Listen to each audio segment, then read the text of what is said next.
to order the 2092nd meeting of the Committee on the Elimination of Discrimination Against Women.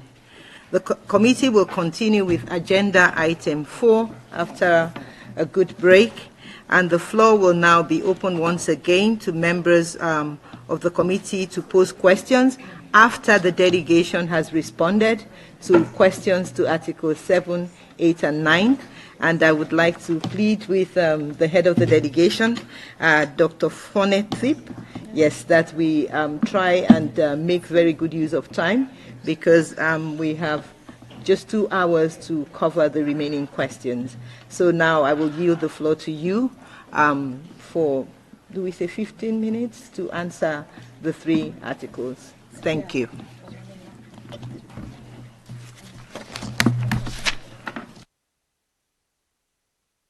I will give the floor to the ambassador to Geneva.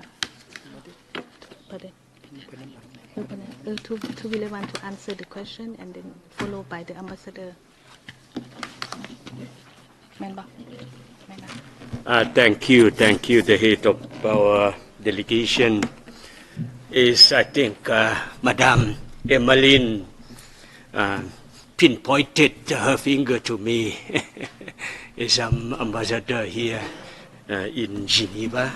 Therefore, I would address your posed question, especially the role of women in our parliament and also in line ministries, with focus on the women, I would say, remarkable role played by our female diplomats in our foreign affairs kind of related work. Just to prove this, I would like to give 2 pieces of statistics to the committee members on the impressive role played by our female diplomats in our foreign affairs work. That in 2024, this year, that out of 914 diplomats working in our ministry, 322 these diplomats working also in headquarters, in both headquarters, in Vientiane, and also in abroad, our embassies, our missions, and also our consulate offices. 322 are female diplomats, which is accounting for 35.2%. And these female diplomats have been appointed, seconded, equally in all spheres of the foreign affairs related work is male diplomats. And the second statistics that to prove this, that taken from the midterm reports of the implementation of the second 5-year National Plan of Action on the prevention and elimination of violence against women and children 2021-2023, and the implementation of the 4th 5-year National Plan of Action on Gender Equality 2021-2025 of the female diplomats who have been appointed for different posts in our embassies, permanent missions, including mine, also in Geneva, and also consulates worldwide. That out of 27 ambassadors posts, 5 are women, which equivalent to 19%. Out of 10 consul general posts currently that yet taken, 4 are women, which are accounting for 40%. And out of 3 minister kind of posts in the embassies. One is women. I think that's equivalent to 34%. And the list goes on and on. As you can see, the percentage of women, occupying the different posts and foreign affairs work of our ministry that more than 30%, and that it already meets the level that approved by our National Assembly, that 30%. And also to address the measures to enhance further the mainstreaming of women diplomats in our foreign affairs. I think I would like to cite maybe 3 measures among others that implemented nowadays by our ministry. That first, that we integrate the women mainstreaming promotion and priority that to our foreign affairs strategies and vision 2021, 2025, and 2030 respectively. 2, that job, when there are job seminar or fellowships or scholarships kind of opportunity that given, then that should be given to female diplomats first. That the policy that now implemented now by our ministry. And 3, among others, we are also following the donors, development partners, policies and guidance that when the opportunities to attend or to upgrade the skills of our foreign affairs staff, that the priority should be given to gender equality, especially to women. In addition to this, the Lao PDR women play very important role regionally and internationally. At the ASEAN level, I think Madame Supapon, who is sitting there, is representing our ACWC, we call it ASEAN, Commission on Promotion and Protection of Women and Children Rights, ACWC in short. She is our representative to this commission at the ASEAN level. And this year, Lao is an ASEAN chair. Therefore, she is also the chair of this ACWC, that we are so proud of her also, I think. And then recently on the 4th, I think you are briefed somewhere, the committee members, on the 4th of this month, the Lao Women Union, under the leadership of Her Excellency Chansoda, that we successfully completed, we call it ASEAN, we completed the host of ASEAN Women Entrepreneurs Conference 2024 and ASEAN Special Awards for Women that took place in Laos on 4th of October. And secondly, to cite also the proactive role of Lao women internationally, our Vice President, actually, you know already, she is from Hmong ethnic group. Her name is Pani Yatotu, Her Excellency Pani Yatotu, successfully attended Mongolia, we call it Mongolia World Women Summit 2024, and the 4th Asia-Europe or ASEM Women's Forum in St. Petersburg of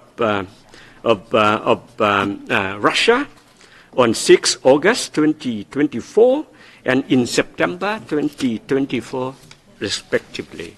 And this just to give you the insights of the Lao women's, especially female diplomats, remarkable kind of role played in our foreign affairs related work, and also our women leaders playing a proactive role in regionally and internationally. I thank you, the head of our delegation. Thank you so much. I give the floor to Madame Supapon to answer about nationality. Thank you. I would like to address other question regarding the nationality and birth registration. The government implement the National Strategy on Public Administration and Citizen Statistic Collections 2016 to 2025 by assigning an organization of the Ministry of Home Affairs from central to district level to be responsible for the registration of births. The World Bank provided $25 million for 2020 to 2025 to improve the coverage of rate of the citizen registration through the establishment of an electronic citizen information management system. These efforts aim to reach the coverage rate of 70% of birth registration. Based on the statistic up to now, it's achieved 65%. The Ministry of Home Affairs has carried out many activities for capacity building and raising awareness of birth registration at the provincial, district, and village level. By improving the Lao and English questionnaires, book of notification, and family registration, including printing, publishing, and distribution, in addition to the information disseminations on the population management and legislation have been conducted, the information for raising understanding and importance of citizen registration was disseminated through the publication, electronics media, and mass media products, such as TV, radio, video, village speakers, brochures, poster, short series, short talk, Facebook, YouTube. The main goals of these activities are to increase the understanding to ensure consistent implementation and compliance with the law. This activity, particularly the mobile registration, is conducted every year in the important or celebration days, such as the International Women's Day, International Children's Day, the World Child Day, the Lao Women's Union Establishment Day. Up to now, for the citizen statistics information collected in 2023, there are in total of 7 million, around 7 million citizens, about the 3,617,802 women. In addition, the birth registration and birth certificate insurance have been undertaken for 62,057 citizens and about 30,869 women. So this is the information regarding the nationality and birth registration. I thank you.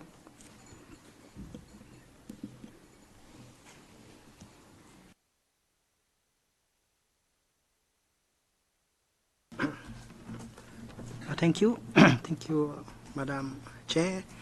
I would like to address the questions on stateless persons as raised by Madam distinguished member of the committee.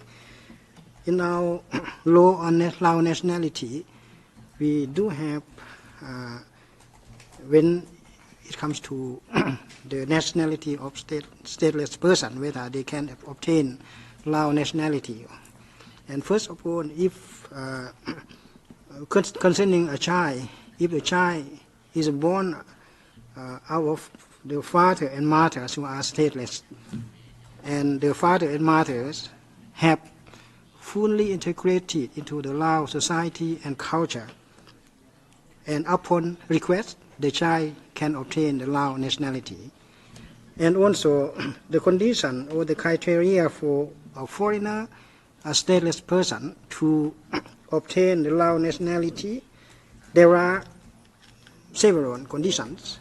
And for example, they should speak Lao, understand Lao well, and they should respect the Lao constitution and live in Lao for stateless person and foreigner 10 years or more. And for other people, like for experts, for people who has contributed to the Lao development or something, and this is 3 years. So these provisions of the law on the nationality aim at reduction of statelessness, and which occur in the many countries in the world. But in the Lao PDR, we don't have many stateless persons. And that's why, but it's very important because the fact that being stateless mean there will be impact on the right. If you are women, you will have more double impact. Thank you, Madam.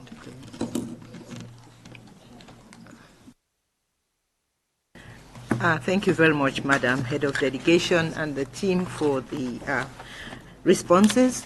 I can see flags up, and I'm going to urge that experts would take probably 1 minute each because we're just approaching part 3 of the articles, and so I will yield the floor to Madam Bedema, and for 1 minute, please. Thank you. Thank you very much, Madam Chair, and I thank the delegation for the answers.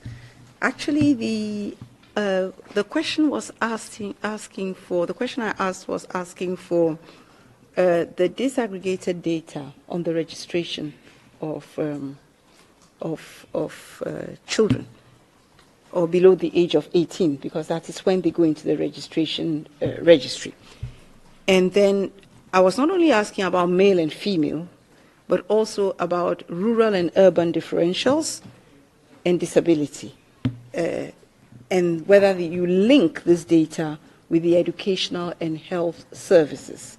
So you want to know that you have registered in this year 100 children, and you want to see whether those 100 children have gone into school or have been inoculated. Now, as regards the statelessness, I wanted to know how many. You said there are not many, but this is a bit subjective. So how many, and disaggregated by male and female. However, these questions are mainly statistical, so I will not insist on an answer right now. I will be pleased to receive it in the mandated 48 hours, 24 hours in writing. Thank you very much. Thank you, Your Excellencies. Thank you very much, Ms. Bedema. Ms. Ameline, 1 minute, please. Thank you. Merci. Thank you very much, Madam Chair. Ambassador, Head of Delegation, thank you for your answers. They've been very comprehensive with regard to the diplomatic service, but my question also focused on internal elections and strengthening women's role in the party itself, as well as in all public entities. I've taken note of the efforts that you've referred to, but please don't be afraid of adding further information to your response, and I'd also like to refer you back to our forthcoming General Recommendation number 40, which will provide you with a roadmap for all of these issues. I thank you. Thank you very much, Madam Ameline. And I would like to turn to the Head of Delegation for 5 minutes if we have any responses. I know Ms. Bedema had said she wanted data in writing. If you concur with that, then we would just take 5 minutes to respond to Articles 7 and 8. Thank you. Internal party affairs and women's participation in the administration operations of the political party system. Thank you. Thank you. Thank you. On the number of stateless persons, we know you, Madam. We will find out the statistics because we don't have official statistics. We do have some statistics, but we need to confirm that one and to convey to you. And on the issue of participation in public affairs and the number of in the high-ranking positions of the Lao government and national assemblies, as already mentioned by our ambassador, Excellency Rasami Kelmani. So, and in the future, for the next 5 years, the Lao government has very clear policy to bring up the number of women in the public affairs of the country, so that we understand that women is more than half of the population of the Lao PDR. So if we exclude half of the population in the position decision making, that will impact adversely on the country. That's why we understand this fact. That's why we really want to increase the number of women. And so the government, the next 5 years, in 2026, the country will organize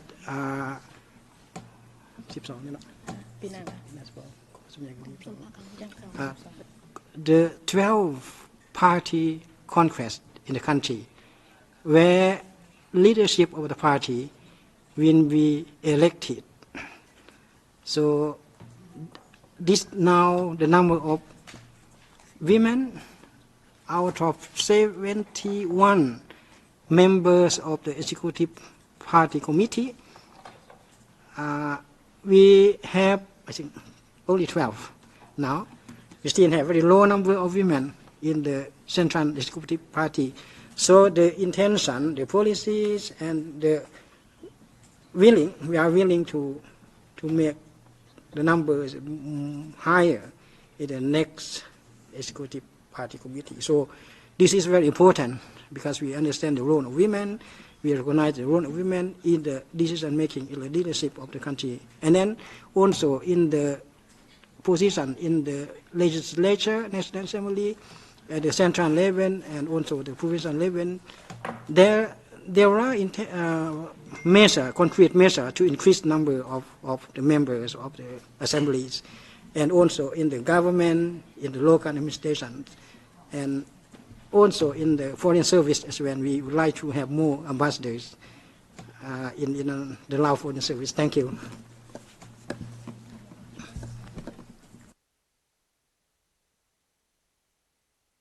Okay.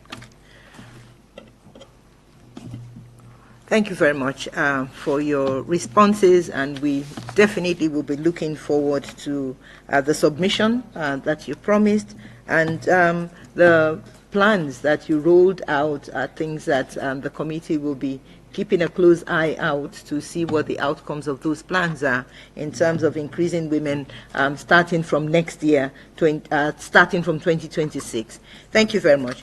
Now we will move to part 3 of the convention, and I would like to yield the floor to Madam Akizuki to raise questions regarding Article 10 for 4 minutes, please. Ms. Akizuki. Thank you, Madam Chair. I also warmly welcome the high-level delegation from Lao PDR. I address the Article 10 education. The committee welcomed that the State Party has been taking measures to increase school enrollment of women. However, gender disparity is still significant at tertiary educational levels, including vocational training. There is also a significant gender gap in enrollment in non-traditional fields like science, technology, and engineering, STEM field. This is largely due to traditional gender stereotypes where boys' education is prioritized over girls, who drop out for multiple reasons such as child marriage, distance to school, and norms of remaining home to help mothers. As a result, literacy rates are lower for girls compared to men, leading to reduced opportunities for women to secure meaningful employment or play significant roles in society. So my questions are as follows. Regarding stereotypes in education, what concrete measures has been taken to ensure that parents understand that education is the basis for girls' subsequent employment and economic independence, and to let parents send girls to school. How does the State Party ensure the effectiveness of gender-sensitive curricula in changing discriminatory stereotypes from an early age, particularly in rural and ethnic communities, and promote shared responsibility in domestic and professional roles? Now, regarding access to education, what are the specific measures to increase girls' access to education, in particular girls from ethnic minority groups and indigenous girls, in secondary and higher education, particularly in STEM fields? What are the plans to provide necessary education in native languages, targeting non-Lao speaking girls to increase the literacy rate of women in rural areas?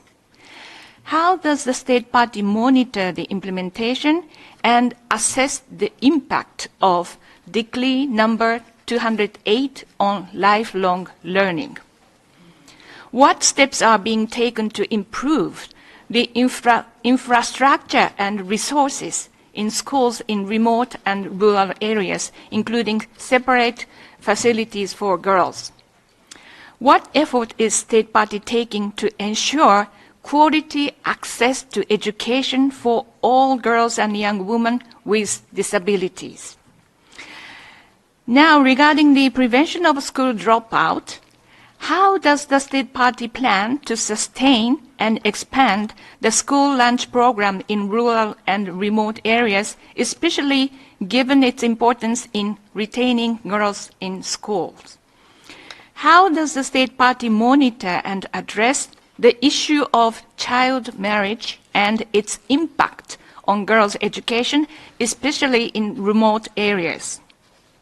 What are the measures to increase access to accurate sexual and reproductive health education and services to reduce child marriage and unintended pregnancy? And are there any strategies to provide learning opportunities for adolescent girls who are pregnant or mothers that adequately respond to their needs? Thank you, Madam Chair. Ms. Akisugi, I will now yield the floor to the head of delegation. If we can respond in 10 minutes, please. Thank you.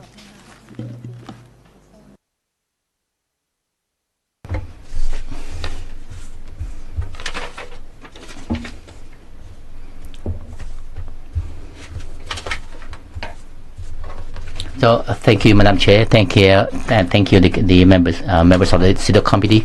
คณะเพิ่นได้ยกขึ้นเนาะคำตอบข้าพเจ้าจะลงลึกในเรื่องของการส่งเสริมการ On the promotion of the education in the Lapidia. In terms of the education in the Lapidia, so the early learning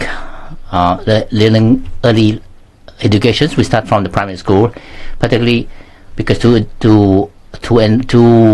build awareness of the parents, especially for the development of children in the community. We also have the mixed class. We also have established a group of parents and group of teachers for them to see the understanding and importance of the education and sending the kids to the children, no matter are boys or girls. So they need to see the importance of going to school. We also provide the lunch box, especially for the poor families, especially those who live in the remote areas, and we have, by doing this, we have seen the increased number of kids enrolled in the early education system. We also developed the curriculum of the school by publishing the textbooks of the teachers. We also provide the teaching equipment for the teachers at the primary school level. We also provide training to the teachers how to use the new curriculum and in the teaching. Now we have the new curriculum that has been developed for the school, and we also prepare the training for the teachers how to use the new curriculum. In addition to this, we also improve infrastructure for the facility. We have constructed, improve and renovate schools to provide the health facility services to the teachers, and both boys and girls, for them, especially those who are living in remote areas, to get access to education. In the sectors of education in the PDR, especially in the lower secondary school, we also improve infrastructure of education at the lower secondary school level. We attach importance to the equality education. We also develop manual guideline. We mainstream the subject of productive health in the curriculum of the secondary school. We also provide the teaching equipment tools, and we have built the ICT tools, the labs. Also provide training for teachers to upgrade the capacity and the qualification of the teachers. We also strengthen the capacity of the how to monitor and evaluate the teachings. All of this is to reduce the gap between on access to the education between boys and girls, to make sure that everyone can get access to tertiary education. We also provide scholarship for the poor students, and by doing this, we have seen the reduced number of drop out of school, and also to promote the high quality early education system, and to provide the profession training to allow our students to get access to the labor market. We also improve the curriculum for professional trainings. In terms of education, the higher education, we also attach importance to improving the quality of the teaching and learning. We also improve the curriculum to be consistent with the new areas and the new changes. So far we have developed new 25 curriculums, and these include curriculum for ongoing learnings, the master degree 4 curriculum, and we have one female professor who are now in activities. In terms of promotion of children with disability, we have the law on the people with disability on 2019, which is set a target to protect the interests and the legitimate and the rights of people with disabilities in that law, and the children with disability can get access to any educational institutions equally as other normal people. No matter is that they have a sight impairment or so they provide a specific textbook for. We also have sound equipment for people with insight and hearing impairment. And we also have some exemption of fees for children with disability, and to allow them to get access to education. So it's about to promote the policy of the government to promote education, to ensure that the girls can get access to high quality education. In terms of the productive health, I would like to ask my colleagues, Mr. Sopan, to respond to the question regarding the productive health. Women, early child marriage. And early marriage, maybe starting by sharing with you the indicators and targets on adolescents and young people health development.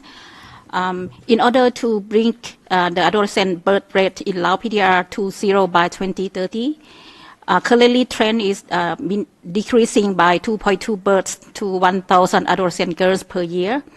In order to get to 0, it's required to decrease from 6.38 births per 1,000 adolescent girls per year. Also, bringing early marriage in Lao PDR to be 0 by 2030. The baseline year is 2017, starting from 20.5 girls aged 15 to 19 years currently married or in union. Current trend is 0.24 decrease per year. In order to get to 0, it's required 1.8% decrease per year. And in terms of policy and laws, in order to secure that adolescents and youth help achieve the solution, access to the information and service, which is fairly, privately, and fully provided. So in order to achieve improve the National Strategic and Action Plan of Integrated Service on RMNCH, the National Strategic Action Plan on the Integrated Services on Reproductive, Maternal, Newborn, and Child Health, 2026 to 2025. So we aim to decrease by starting by reduce the unmet need of the contraceptive ratio for the girls aged 15 to 24 years old to 10% in 2025. We want to increase the modern contraceptive ratio for the girls aged 15 to 24 years old to 50% in 2025. And we also would like to expand the adolescents and youth-friendly service to next to target provinces. And we also want to create the adolescents and youth-friendly service room in the province hospital and district hospital in the sub-national level. And in terms of policy and law, now we are in the process of creating the national standard of the adolescent and youth-friendly service, the main tools to evaluate the quality of health service. And also we are in the progress of improving the national guidelines of the adolescents and youth-friendly service that's suitable for the state health service. And also we are in the process of putting the adolescent and youth-friendly service. Your Excellency. Yes. I believe we will come to Article 12, where you can elaborate on those health services. The question was health education as related to early and unwanted, unintended pregnancies and child marriage. So if you have that response, otherwise we can hold those laudable interventions until we get to Article 12. Thank you. Article 12 เนี่ยคำถามเป็น health education to reduce child marriage. This no. Okay. Maybe she will answer the question. Okay. Health education to reduce child marriage. Amen. Okay.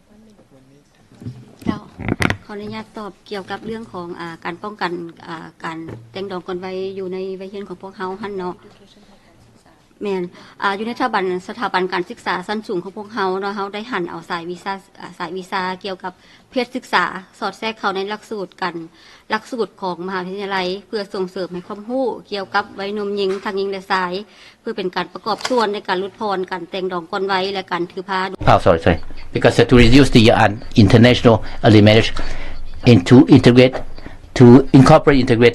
curriculum on reproductive health, the prevention of communicable disease, HIV, the gender equality, the rights of the children, the use of ICT, and the safe communications. So we have incorporated all this element in the curriculum of the university curriculum. Thank you.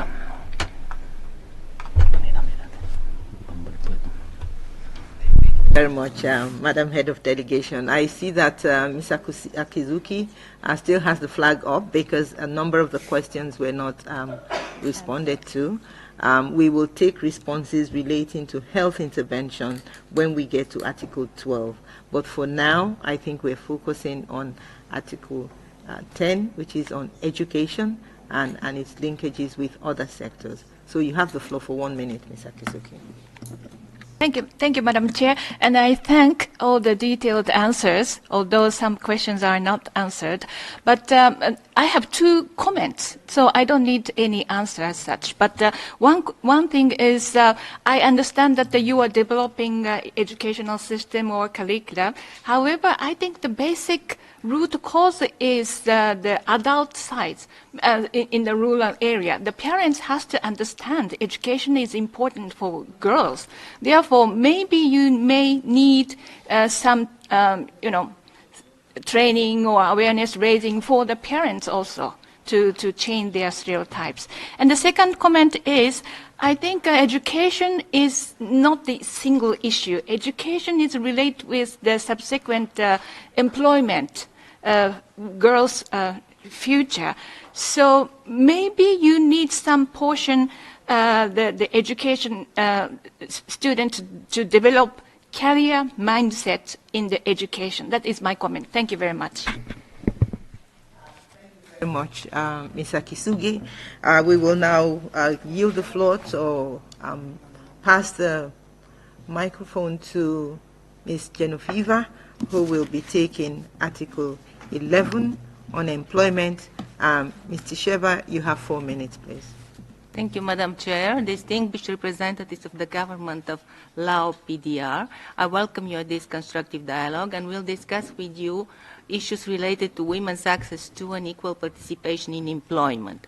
Since the 90s, the State Party introduced laws and policies to guarantee and increase the minimum wage and to limit the gender pay gap.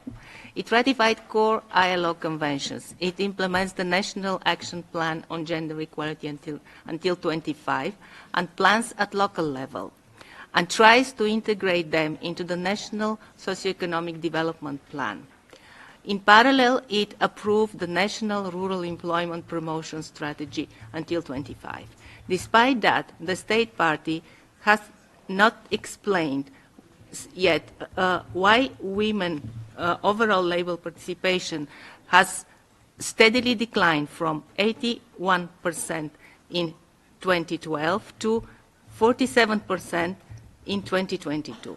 Gaps in implementation and enforcement adds to deepening these inequalities. The gender pay gap in the capital shows 52% of women employed, but taking only 77% of the men's average wages. In addition, women's unpaid care work stands at more than 13% of daytime on domestic tasks, and gender stereotyping concerning women's role are the main reasons for labor horizontal and vertical segregation, and also for the larger proportion of women occupied in the informal sector. Women in Laos have, as we understood, lower access to education and educational opportunities, including in ICTs. My questions and some suggestions in order to benefit equality of women in all employment opportunities in Laos and to take advantage of and unlock the full potential of women, what are the legislative measures taken or plans for ensuring equal pay and equal and just working conditions, increased labor and social security and welfare? Were labor skills development law and law on social protection adopted, and are you planning to adopt them? Please provide your assessment on the reasons for the sharp decreasing of women's participation in the labor market based on research and analysis, and what are the concrete measures taken to counter this process and reinforce women's participation? And how do these plans and policies address the problems of access to employment of women from different vulnerable and minority groups, and also indigenous women, like women from the Hmong group? Would you consider, given the very severe inequality in the labor market, to adopt a special strategy and program on fostering women's employment, including also temporary special measures for women's employment in the areas in need of that? Please provide information on the legislation, policies, and concrete measures adopted for protection against sexual harassment of women at work. Are severe forms of sexual harassment criminalized, and are women provided free legal aid for protection of their rights? Another sphere where women need protection is protection against discrimination based on family status. Does your anti-discrimination and labor law provide for protection against discrimination based on family status? When are you planning to adopt laws for reconciliation of work and family life for both men and women, and also on paternal leave, with a leave shared with fathers, and the special also father's leave in all sectors, not only for civil servants, as we read from the information?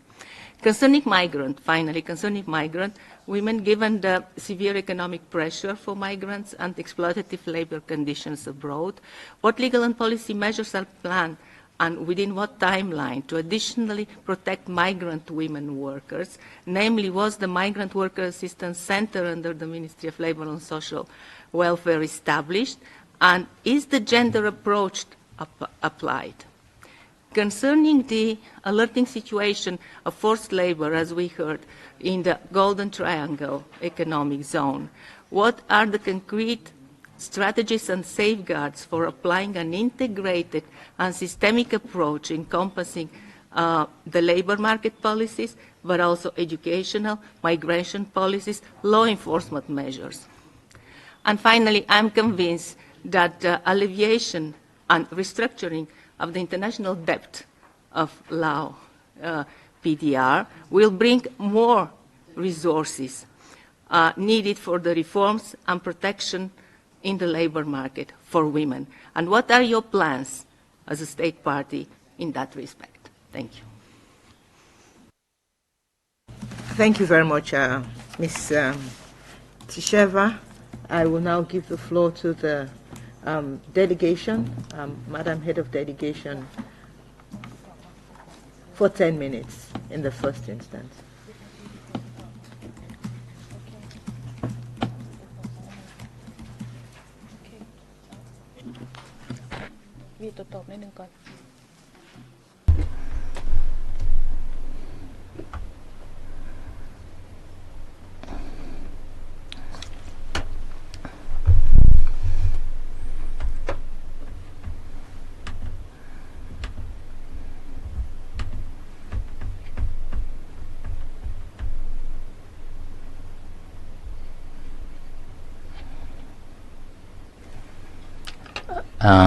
Thank you, Madam Chair. Thank you, the members of the CEDAW Committee. I would like to respond to the question regarding the access to employment of women in Lao PDR. We attach importance to development of skill for our workers for them to have to find employment and to have to hold the position and to respect the skill standards.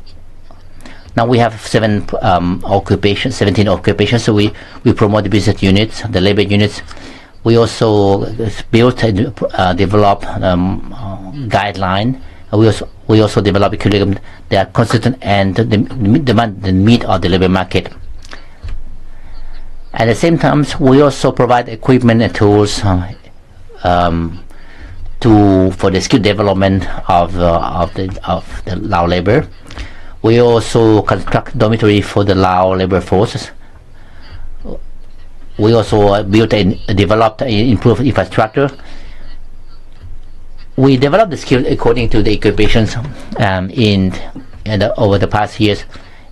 We have been able to develop the skill of 25 labor forces, including 42% of the total number of the labor forces. In the agriculture sectors, we have developed the skill of 40,000 of women, or equal to 46% of the total numbers of labor force, and in the service, 32% are women.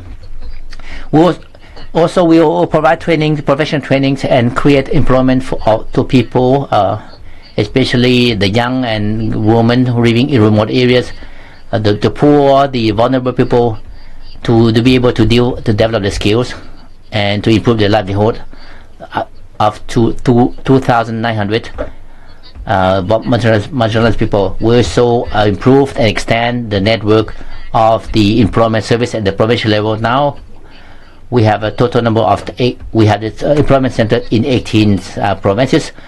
We also have the job employment companies that provide the employment. They provide the opportunity to work for those who would like to work overseas. Last year, we provided employment to 200,000 people, including 46% of the total number. We provide employment to women. We'll be able to provide employment to 35,000 women. We also send the labor force abroad of 95,000 people, including 50,000 women, or 55% of the total number of people working abroad. So it's about the policy how to promote women to get access to employment. And with respect to the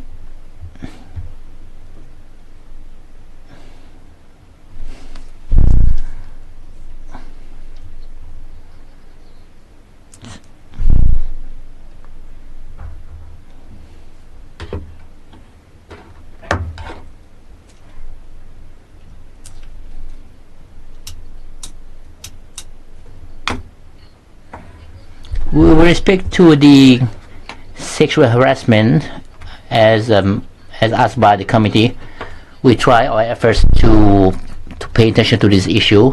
We issued the decision on the management of the labor in the households in 2022, and on termination of contract if the person abused the authority directly or indirectly, physically, or commit a sexual harassment, or they violated the fundamental rights of the employees.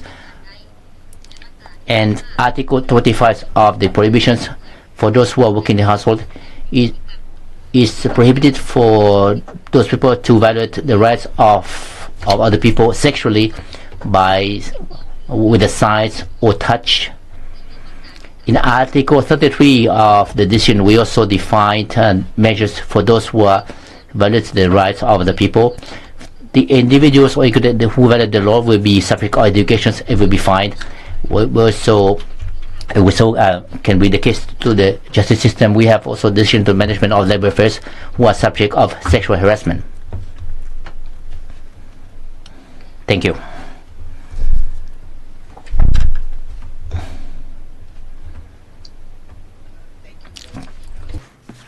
Madam Head of Delegation and your team, I welcome some of the comments. I believe there are several questions that were not answered. Ms. Tshisheva, do you want to follow up? Thank you. For 1 minute, please. Thank you very much, Madam Chair. I would like to know concerning the legal part, concerning the practice, I didn't receive answers, but I would like to know what are the measures under this sexual harassment law, this harassment law mentioned, and also were these changes I mentioned in the labor skills development law and law on social protection adopted by the Parliament of Laos and are already in implementation. And finally, just about the discrimination based on family status. Is it in your law in order to protect women but also men if their rights are violated? Mm-hmm.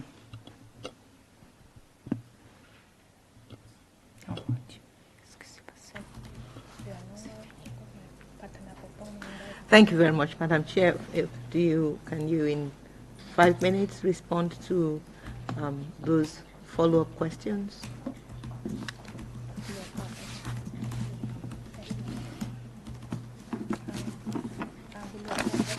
Five minutes.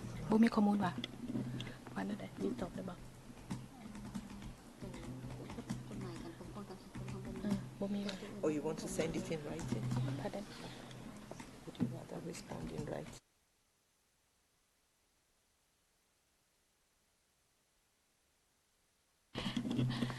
Madam Chairperson, our delegation would like to respond to the issue later. Yeah, on the issue. Yeah. Thank you very much, Madam Chair.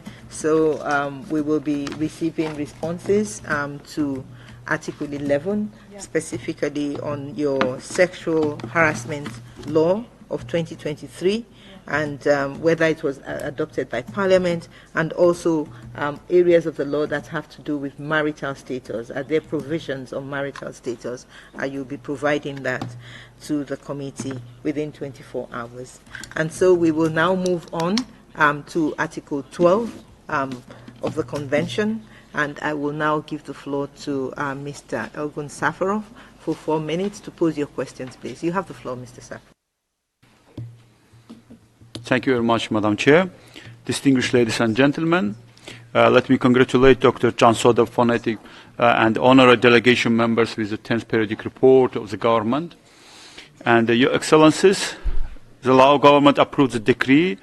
Regarding this decree, government initially established National Health Insurance Fund supported by the state budget, combined with the different health institutions and insurance systems especially.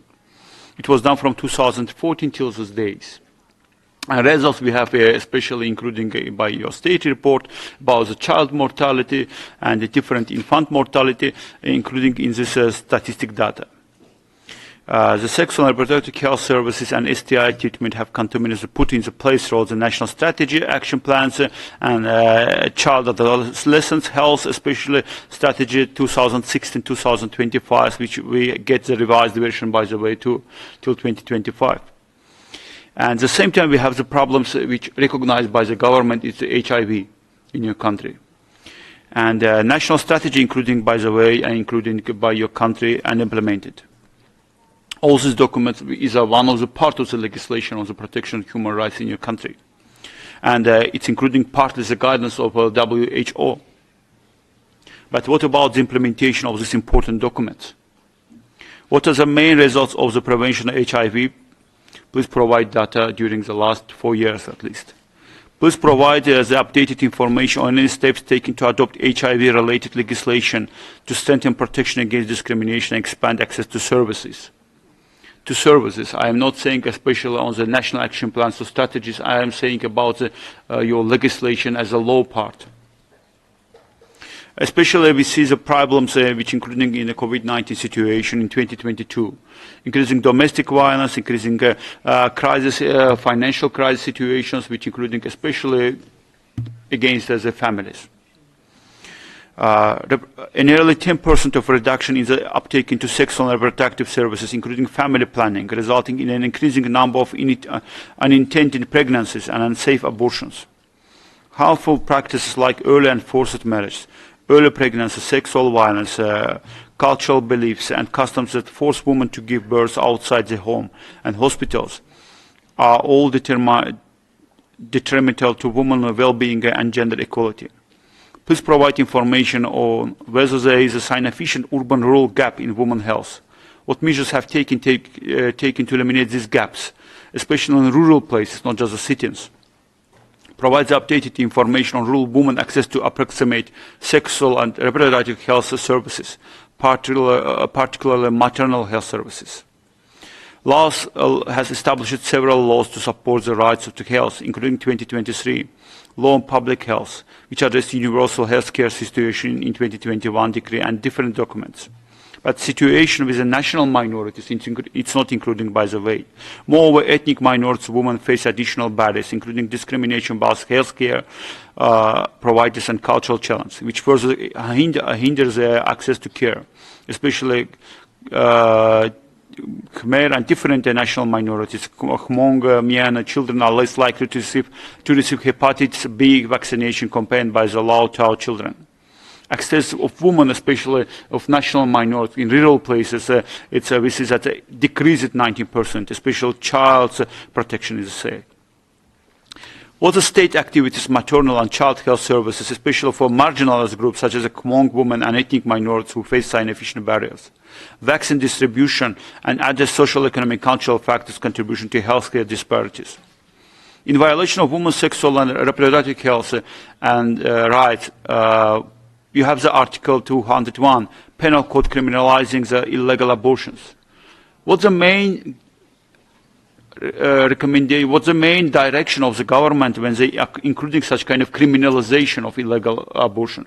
We know what's the meaning illegal abortion, what causes it can be, but why you are criminalizing it, taking it as a criminal sentences level? What is the main reason for the criminalization of such kind of name illegal abortion? And there's two more questions. What is the main problem was a woman and girls living in poverty to get access to all possible health services? Because from 2014, 2021, you change the system of your working health system, but the system are not accessible to the people in poverty, especially for women and children, which are much more sensitive in this question. And last question, I will be it will be wonderful if you can, excellent way, if you can give any answer on this point. What access do women in detention have to reproductive health services? Thank you very much. Thank you very much, Mr. Safro.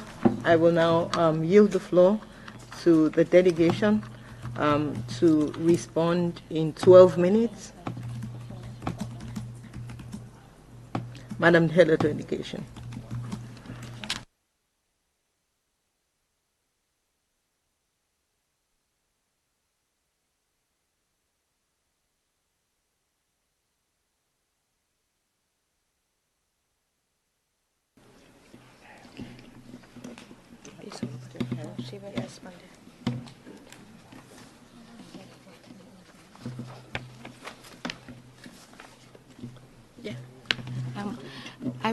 I give the floor to Madam Supapon to respond.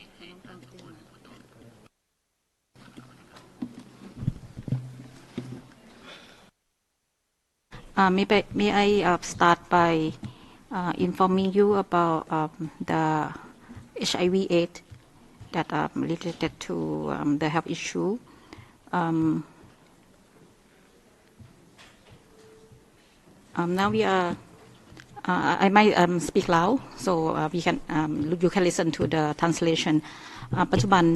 Currently, with respect to the HIV prevention or the implementation of the related HIV-related framework in the to strengthen the preventions and to ensure that people can access to services, as we all know, we have implemented the national strategy for 21-23 and the national action plan for 21-25 for the prevention and combating HIV or sexually transmissible disease, and to prevent and the discriminations is part of that, especially on to build an enabling environment to prevent any HIV disease.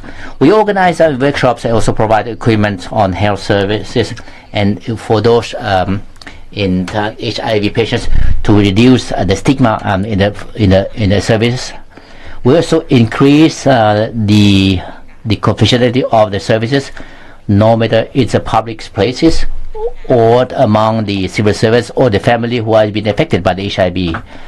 Thirdly, and in addition to reducing the stigma, the HIV Center also provide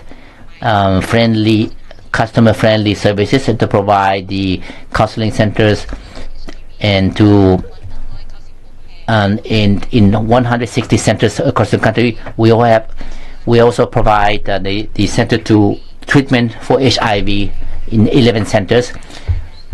We also have POC in centers. In terms of the capacity building of the staff, we develop and improve the curriculum how to provide service to the HIV patients by using the three-party HIV or ARV, and also to prevent any infectious disease and to provide mobile medical treatments in the workplace and the community. We also provide online counseling and services. We also distribute the filters for HIV and detections. We also monitor the reduction of stigma in the communities. Next point, I would like to touch the respond to provide information in relation to the access to the public services in the areas where in the remote area, for example. In terms of providing health service, a woman living in remote area in the Lao PDR, we provide the service in remote areas because where there's no big hospital, but so we have the medical staff based in this dispensary. We will use the village volunteers. We also have facilities at the village level. We also go to the community to provide information, and especially how to provide knowledge how to take care of the health by the women in terms of sanitation, hygiene, or reproductive health, nutrition, on how to take care of how to take care of the health during the pregnancy, and also how to take care of the other small babies. With respect to the remote and poor women, when they become pregnant and when they would like to give the birth, if you go to the public hospital, they will be provided service for free of charge. In case of the sickness or illness, so they can use the Social Security Fund to pay for the service. For those who are not prepared to have a baby, so they will provide service on family planning with a free of charge, so they can choose short-term or long-term, and all the services are provided for free of charge. In terms of increasing the service to the adults, adolescents, and young people, also, so we provide knowledge using different means and ways that I explained already especially when they talk about the previous article. So it's about the some inputs about the health.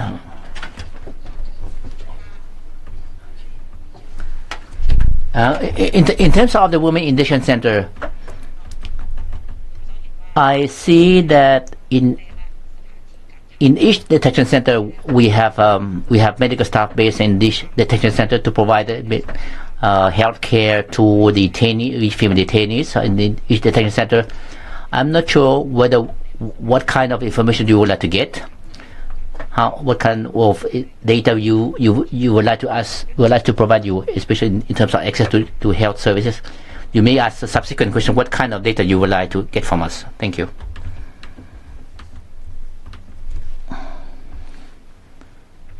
Thank you very much for your responses. I'm sure Mr. Safarov may have had some responses, but I'm sure a significant number of the questions were not addressed. But I will yield the floor to Mr. Safarov for 2 minutes to follow up.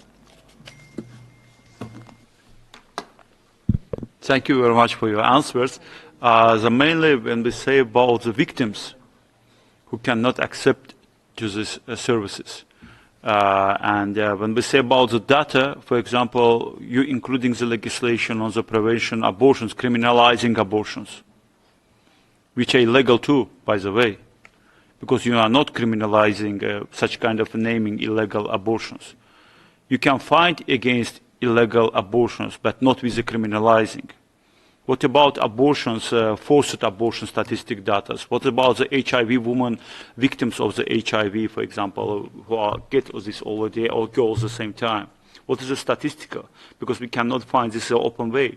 Another point, when we say about the jails and when we say about the detention places, what kind of services, including for the reproductive health of the woman on the place? We know that in each institution there must be doctors, medical. It must be, it's normal, it's everywhere. But what kind of service including, and what's the statistic, for example? Birth of the children, for example. There are so many cases which including. Is it including? How it's done? What's the including? What's the question of the diseases? What's the COVID-19 situation? Accessibility of the houses for the poor? And what's the category between the poverty, people in poverty in the regions, illegals, how they can afford the using? You say that first help is fully unpaid, if I understand right, is including by your insurance system, which including after the 2021, by your legislation. But what's about statistic, how accessible it's for the national minorities, or for example, people which living in poverty, can they include and go on for this medical insurance? Can they use without official working places? We say about this category of women, without official working places, which didn't get such kind of insurance packages. Thank you very much. If you have, of course. Thank you, Mr. Safarov. I would like to request the Madam Head of Dedication if you would respond for another 5 minutes to respond to those questions. Thank you.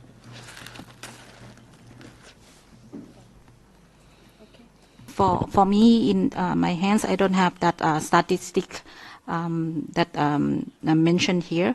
So I might get back about the statistic around the issue that you mentioned here, and also related to the abortion as well.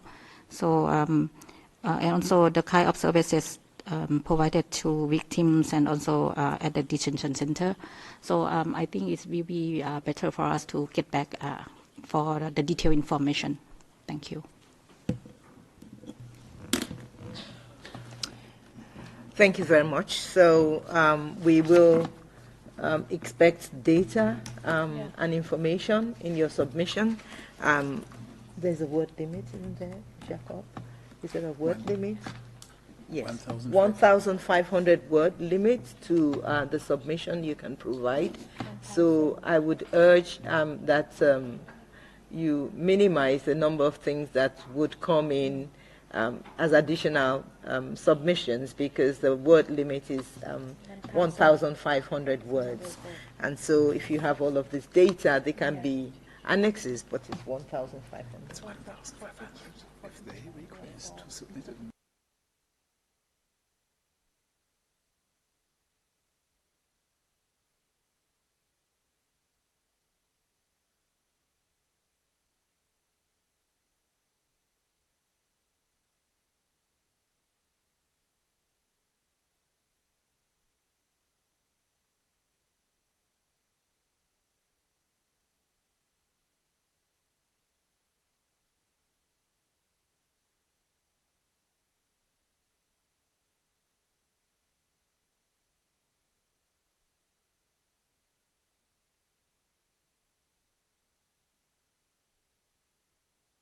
Thank you very much, Madam Chair. And we will now proceed to Article 13, for which I will be posing the questions. Madam Chair, with your indulgence, I will take 4 minutes to pose questions to you on Article 13. The committee commends the state parties' efforts, especially the law on promotion of small and medium enterprises, 2011, and for incorporating the rights of women and children into the National Social and Economic Development Plan 2021 to 2025. Measures to enhance increased funding to the banking system, training programs, and initiatives to expand social protection coverage are also commendable. Despite institutional efforts, feminized poverty, as we have heard, persists, and women in the Lao Republic continue to face great difficulties in gaining equal access to economic, social, and cultural activities. My questions, and they are in 3 categories. The first, under economic and financial services. 1, please provide comprehensive data and statistics on how women have benefited from the SME law, indicating which of the planned sectors have been most useful for women MSMEs, commercial goods production, trade or services, and which promotion activities have specifically targeted women in areas like e-commerce, fintech, robotics, and digital marketing. 2, what targeted measures and policies exist to increase access to financial services for women, and what percentage of beneficiaries of the Rural Microfinance Inclusion for the Poor project were women? How has the initiative impacted on the livelihoods and economic resilience of women and other vulnerable groups, including widows, women with disabilities, migrants, and other vulnerable groups? 3, how has gender equality training in the banking sector strengthened financial inclusion and access to credit for women? What gender-specific outcomes, including products, services, and infrastructure, exist to demonstrate effectiveness and uptake in the banking sector? 4, please indicate any steps taken to adopt specific legislation on women's rights to land and key economic assets, including in the application of customary law to eliminate discrimination and strengthen access to competitive markets and income-generating opportunity for all groups of women, particularly in the new digital economy. How has the agricultural sector been repositioned to meet the gender-specific needs of women, including women's agricultural collectives and rural women? With only 1.6% women village chiefs, how can the state party increase women's role and productive capacities at the village and community levels and in the agro-allied industry.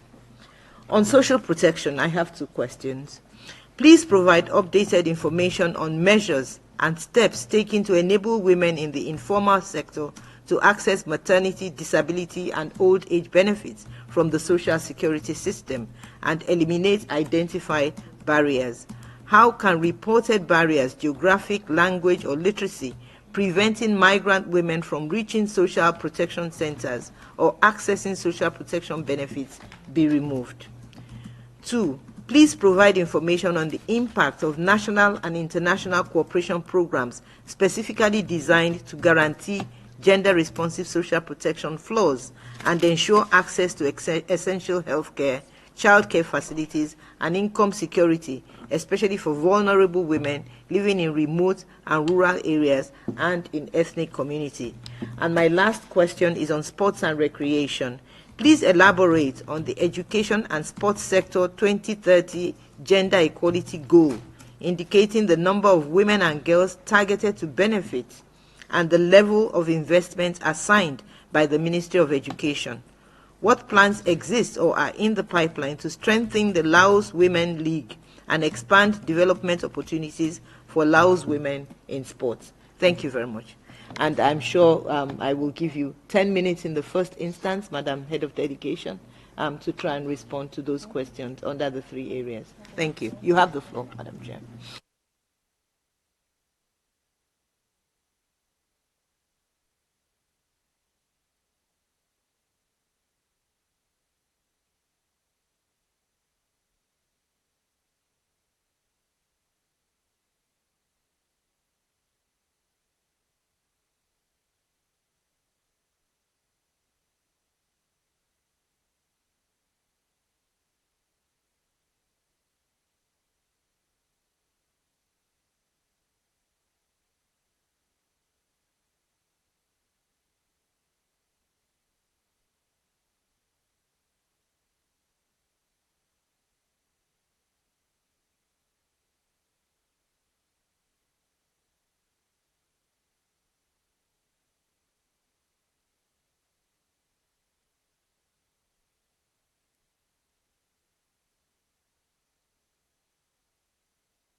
Madam Chair, no.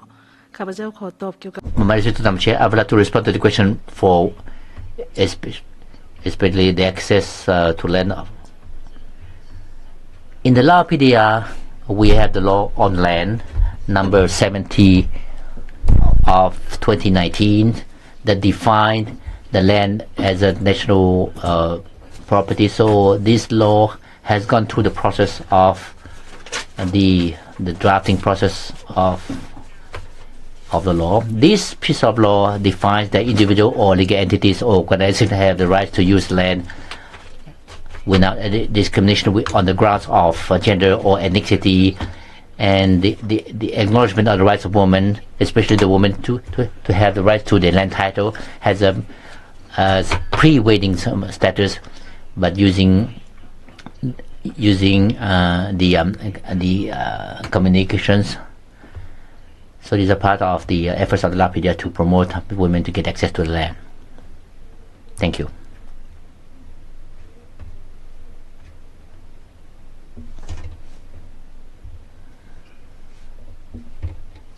Okay. We don't have specific statistics, and but I would like to mention that the Lao PDR now is in the process of digital transforming. So one of the priorities now, our economy will now move forward to be digitalized, and e-commerce is very widely used now, and economic resilience for something, and banking system also access to credits for women. So all those are guaranteed by the law and legislation of the Lao PDR. And you mentioned about I think digital economy and digital marketing, and we join the international community in the adoptions of the UN Global Digital Compact, and we will take that a new instrument to the Lao PDR to study, and what will be the benefit for the country, and and what will be the benefit for women in this process. So access to credit for women, and you mentioned 1.6% of women are the chief of village, and how women can have appropriate contribution or portions in the development or in this area.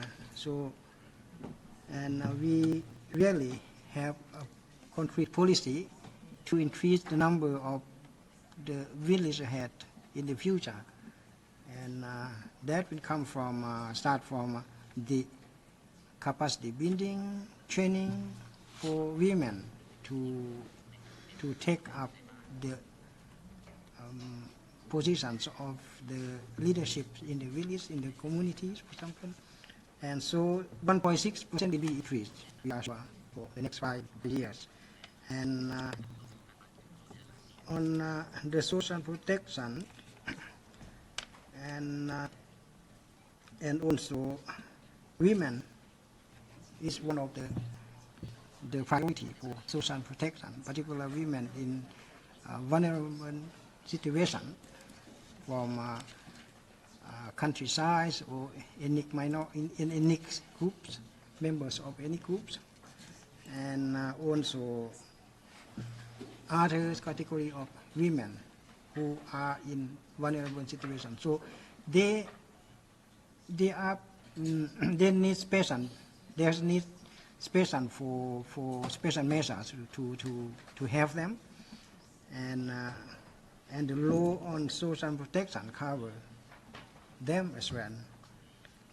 And on the questions relating to the international cooperation, the impact of international cooperation on women's health, and the Lao PDR has international cooperation to contribute to our national social economic development, and development partners was aware that the assistance needs to benefit the whole population, and particularly special need to pay to the vulnerable group of people, including women, for example. So, and so that we now in the process of implementing the SDGs, we have provided our webinar, the national voluntary report of the SDG, and presented in New York last June, and that also covers women as part of the target groups, the priority groups of the Lao government policy, implementation of SDGs. And so in all aspects that women we paid special attention to the protection of the rights and legitimate interest of women in all aspects, in the economic area, the banking area, in the digitalized economy, and on land issue as well. On land is very important because women need land because they are engaged. A large number of women are engaged in cultivation, in agriculture. That's why the government policy is to ensure that women can access to land, for example. This is very important. So, and so they need assistance, they need financial assistance, so that they can contribute meaningfully, and they can have their family living, for example, and also particularly they can make meaningful contribution to the development of the country. And land issue is very important for the country. The government have legislative framework on land, the law of land, for example, covers how and cover the appropriate use of land.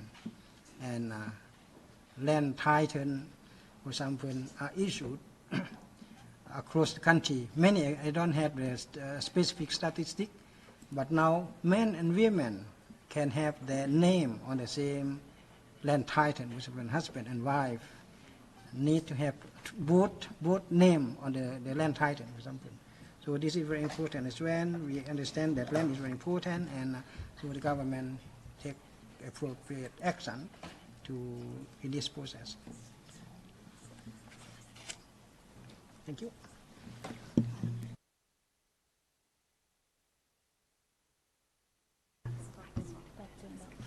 She'd like to add on the social protection.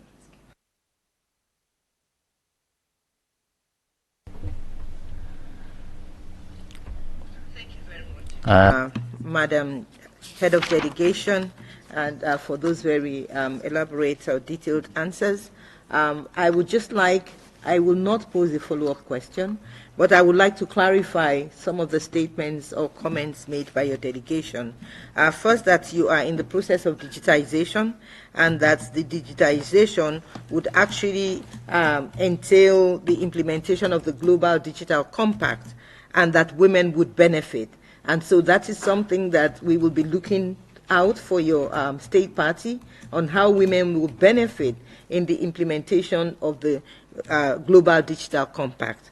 The next is you have set a date of 2029 where a revision, a country policy to increase the number of women village chiefs, and that there will be training and skills capacity building to enable women to take leadership positions at the community level, to be able to have more voice and more say in the affairs.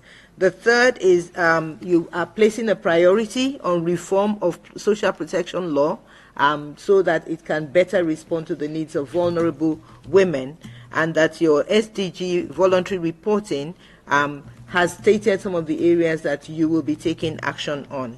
So those are areas that I took from your conversation, and we will be looking up to the state party to submit reports on those in the future, because you have given specific timelines. Thank you very much. We will now move on to Article 14. Oh, thank you, Ms. Haka. 2 minutes, very much. please, Since we 1 minute. heard so much about the importance of land for women, I was told, and maybe I was mistaken, so please correct me, that up to 50% of the land in Laos is now held by foreign entities. If there's a process of acquisition of land by foreign entities, I would like to know how that corresponds with your realization how important land is for women. Thank you. Can you respond in 1 minute? In 1 minute, thank you. Okay, thank you, Madam distinguished member of the committee. And 50% we need to double check whether the figure is correct, but it seems to us it's very high because but in the same time, at the same time, the Lao government welcome foreign investments because to contribute to the social and economic development of the country. So in our 9 social and economic plan, a large portion of the budget for implementation of the plan comes from investment from internal investors and also FDI. So, but in fact, in the Lao legal system, foreigner cannot own land. They cannot be owner of the land. They can have the right to use the land. So to say that 50% owned by a foreign entity is not really correct. But the government have concession to them, concession agreement. So so this is the reality to welcome foreign investment to the Lao PDR, and so but the figure may not be correct. But at the same time, we very much prioritize the need for foreign investors to be wary of to be wary of the need to protect the environment, biodiversity, and also social and cultural of the Lao PDR. So, as mentioned earlier, the UN principles of business and human rights, we now in the process of campaigning. So investors need to abide by the laws of the Lao PDR in line with the international human rights and environmental treaty, labor commitment, labor standards as well. So, and this is good for the country because foreign investment contribute to the development of the country by investing in the country. So, and this is what we are welcoming in the Lao PDR, and so 50% is not owned by foreigners or foreign entities, madam. Thank you. Thank you very much to the delegation for your responses. I believe my colleagues have a lot more questions. I will ask that you hold it, Ms. Rangita, because you will still have the floor. But I would really like to follow up on the question that Ms. Haka asked. And while land acquisition may be a way for foreign direct investment, the question is, how strong is your ESIA, your economic, social, environmental, and social impact assessment framework? How strong is it on gender commitments? Are there components within your ESIA template and framework and monitoring arrangement to ensure that it does not compromise on the needs of women? And that brings us to your economic and social governance framework. Those companies, what kind of frameworks do they put up or do they utilize to deliver goods and services? Is the ESG framework, does it include procurement, gender responsive procurement? Does it include gender responsive budgeting? Does it have a gender responsive mechanism within it to address the backlash and the impact of such investment on women, particularly those who are in the rural areas? I'm just trying to recap what I think the concerns of Ms. Haka are, and I hope that these are the kind of responses that we would want to hear from the State Party when you submit your next report. As we run against time, I would like that we move on to Article 14, and I will give the floor to Ms. Akia for 6 minutes. to take on Article 14. You have the floor, Ms. Askia.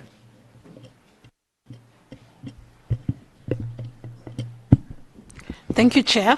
I would like to join my colleagues in welcoming the high-level delegation from the State Party. I'll go straight to my remarks. The committee notes of the different actions and initiatives taken by the State Party to integrate gender equality into different sectors, including agriculture, fisheries, livestock, climate change, and disaster risk management, to specifically benefit rural women, women with disabilities, ethnic women, women living in poverty, and migrant women. The committee also notes that based on the statistics provided by the State Party in the reply to the list of issues, there's still a need for parity, 50-50, in the different initiatives and actions that the government provides. For example, based on the statistics provided, during 2021 and 2023, out of 22,449 unregistered employees who are receiving benefits from the National Social Security Fund, 9,684 of these are women and 12,765 are men. Only 2 females out of 22 men benefited from village dispute mediation training in the village mediation unit. In 2023, out of 8,371 village chiefs, only 227 are female, and out of 24,144 vice village chiefs, only 3,630 of these are women. And of course, I do note of the earlier remarks made by the delegation of saying they aim to increase the number of village chiefs. Amidst women's participation, including ethnic women, women with disabilities, participation in the development of climate change and disaster risk management policies, such as national action plans on climate change and disaster risk reduction, the data provided by the State Party reflects the low numbers of women participating in these initiatives. For example, in training on disaster risk reduction, out of 52 participants in, forgive my pronunciation, in Sayaboli province, only 13 were women. And in Champasak province, only 54 were women out of 118 participants. And in GIS system training, out of 19 participants, only 7 were women. Your Excellencies, based on the data cited that was presented by the State Party in the reply to the list of issues, we witness and we see the clear gender gaps in the effective utilization of government initiatives and capacity building in the agriculture, climate change, and disaster risk management sectors. Your Excellencies, what concrete actions will the State Party consider taking to ensure parity 50-50 in the effective utilization by rural women, ethnic women, women with disabilities, elderly women of these government initiatives? And also, what concrete measures is the government going to take to ensure their 50-50 meaningful participation in developing, monitoring, and evaluation of these initiatives in the different sectors?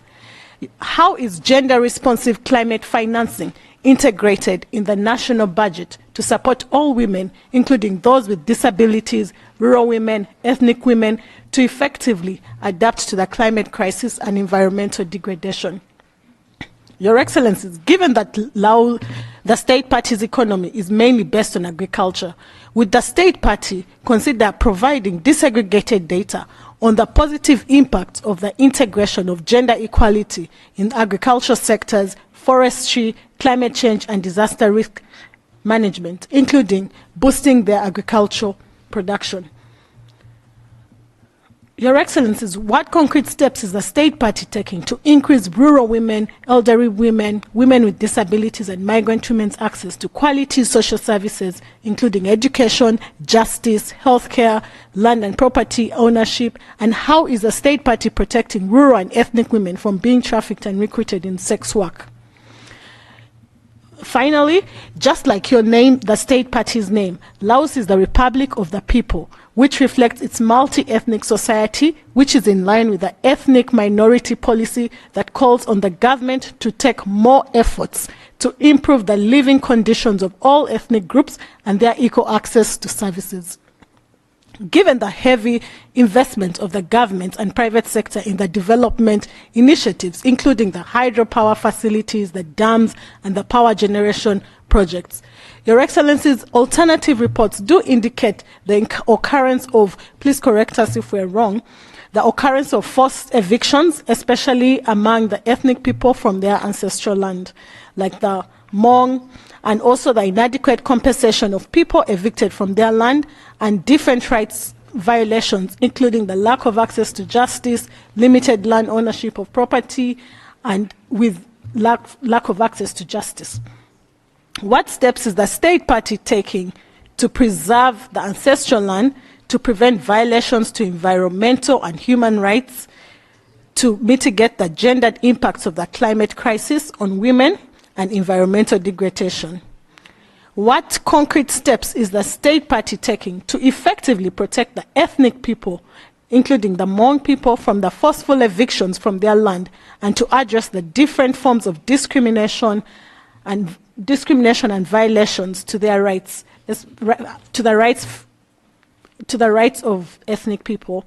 And what concrete steps is the state party taking to provide effective and adequate compensation to women forcefully evicted from their land?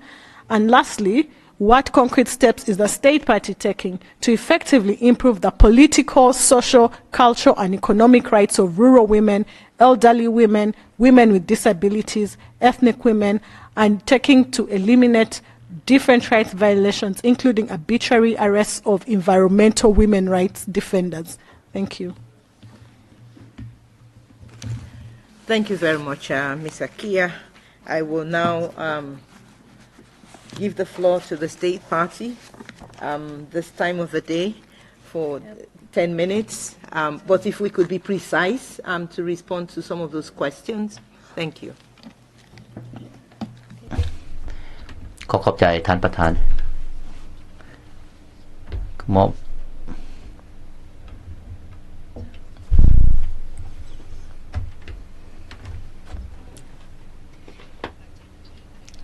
I might not follow the orders of the questions. For the government of the LAPDR, especially in relation to the women in rural areas, in terms of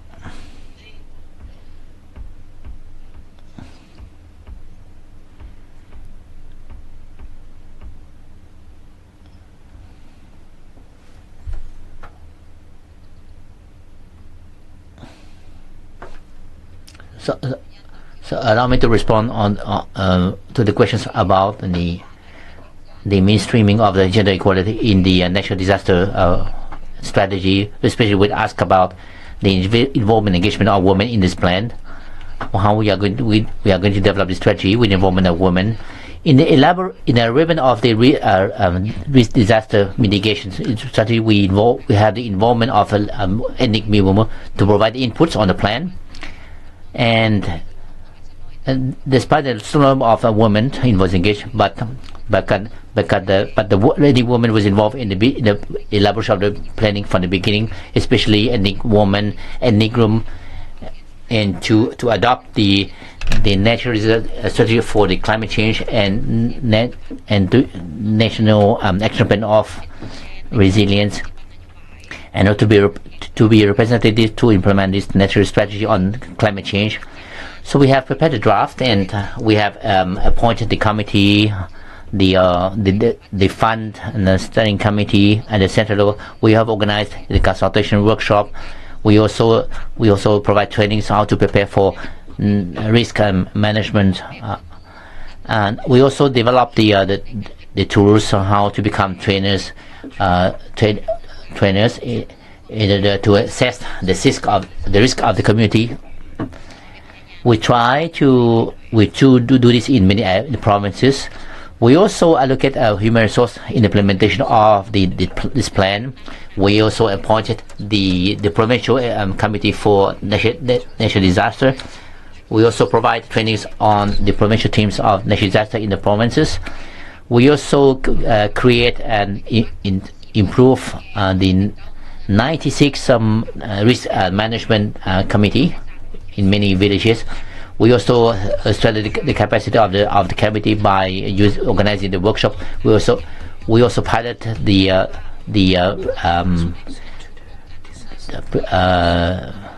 risk management and also preparedness.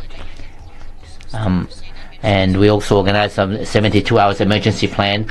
We also provide trainings how to use the ambulance to transportations of women during the disaster.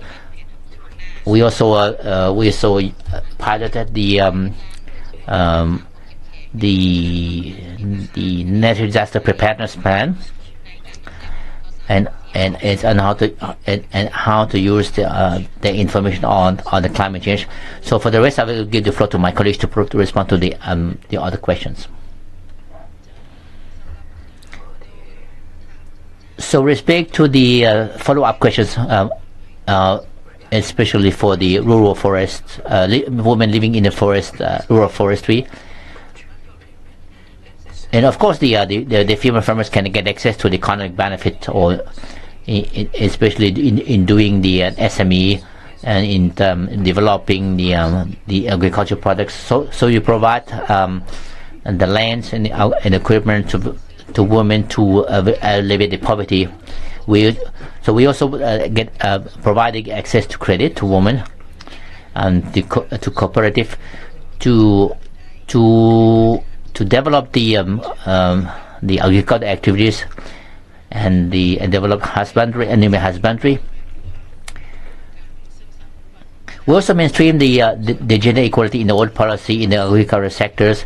So we mainstream the forestry strategy of 2050, and also the mainstream the greenhouse gas emissions strategy into the old sectors. We also mainstream the gender equality in the agricultural productions for export. We also mainstream the gender equality in the agriculture management. We are in the responsible agriculture, and the farmer has developed the SME in the plantation husbandry in 21 districts, and we also provide training to the 51 villages, including 6,000 households, including 18,000 women, or 58% of the total number.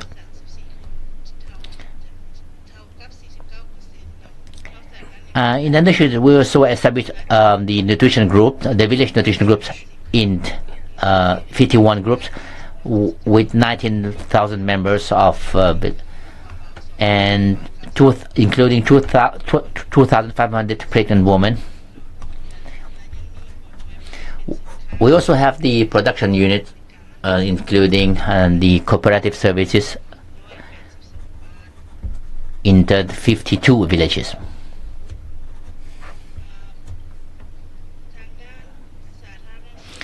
In terms of public health,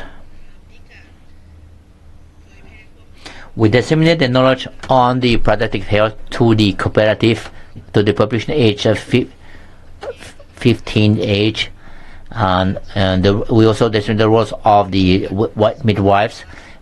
We also provide the service that provided by the dispensary.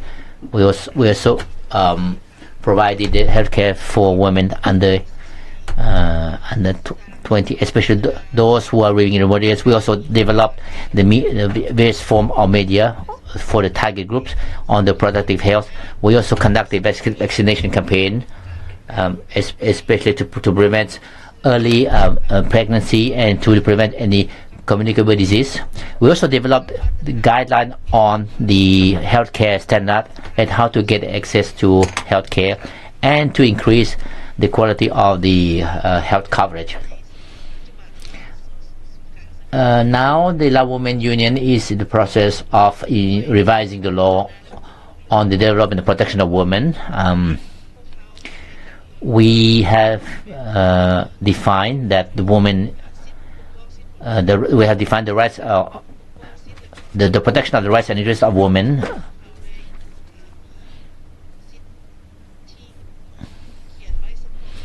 We have added one specific rights, and that the rights to protect the rights of the children in the labor market, in order to ensure that women can have the conditions for the safe, they have the conditions for the safe occupations and proper compensation that is defined by the law. And we also refer to the right to get access to health services.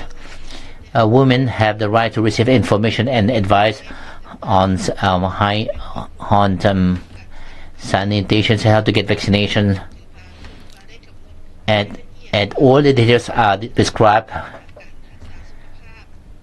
in the law. And they also include the rights in the family relationship in this particular article of the law.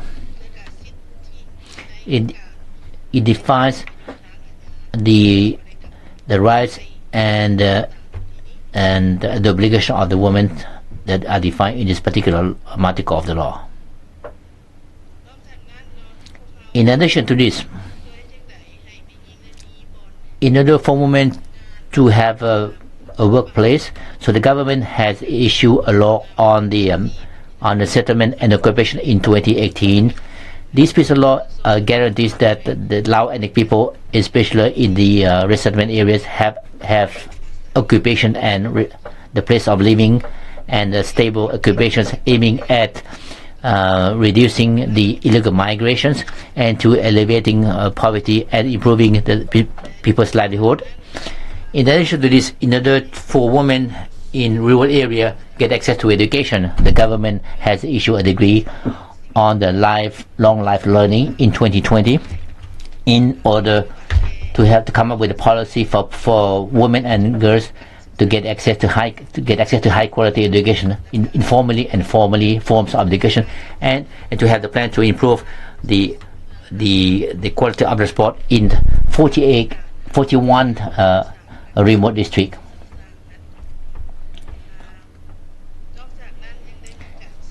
Additionally, we also mainstream the rights of women in the national strategy on employment in rural area that are defined in the 6 priority points of the policy of the government.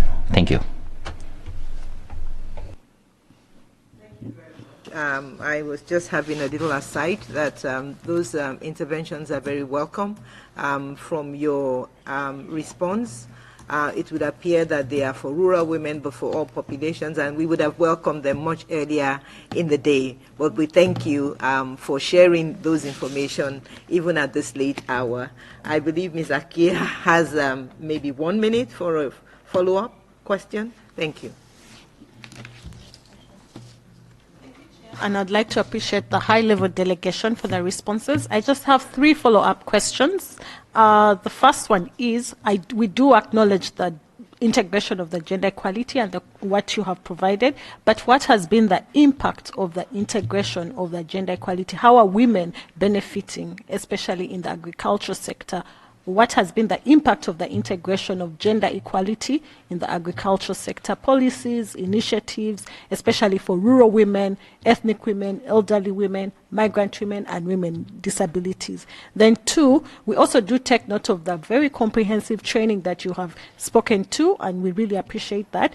I think the issue is based on the list of the replies to the list of issues. You gave current data that showed much as those initiatives continue to exist, but more men benefit from them as opposed to the women.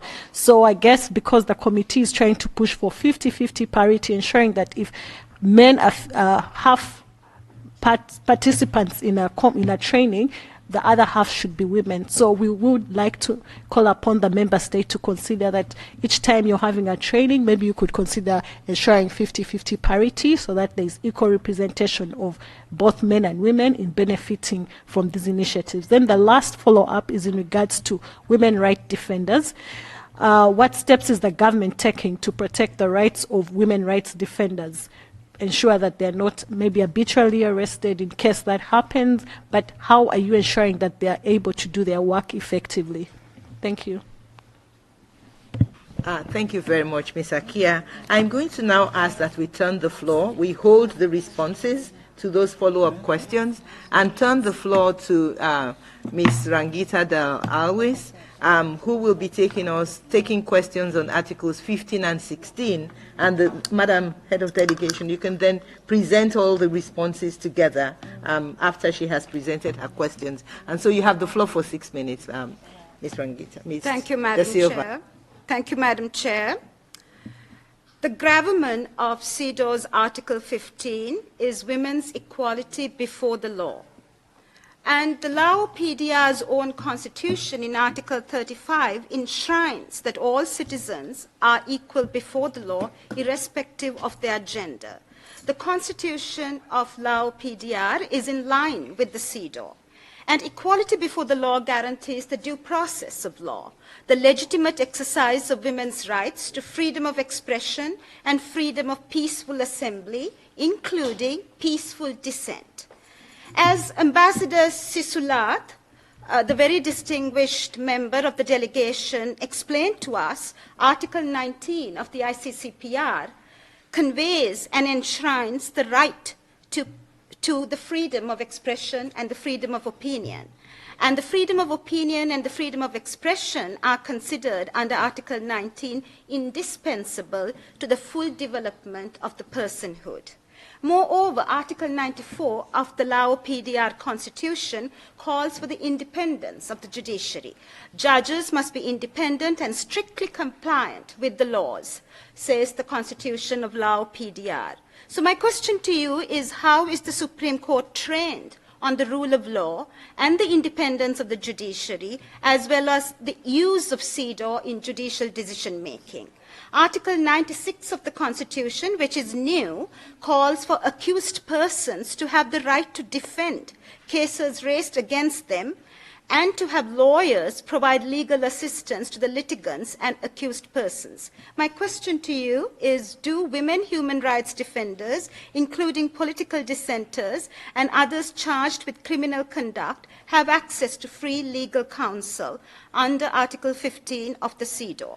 And according to Article 89 of your Constitution, the village chiefs have the responsibility to implement the laws and the regulations. Now, as you know, village chiefs are not always law-trained.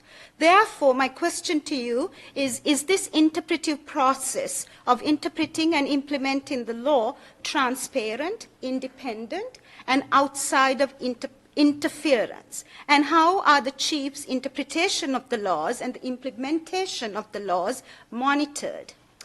I now come to Article 16, which deals with the rights of women in their families.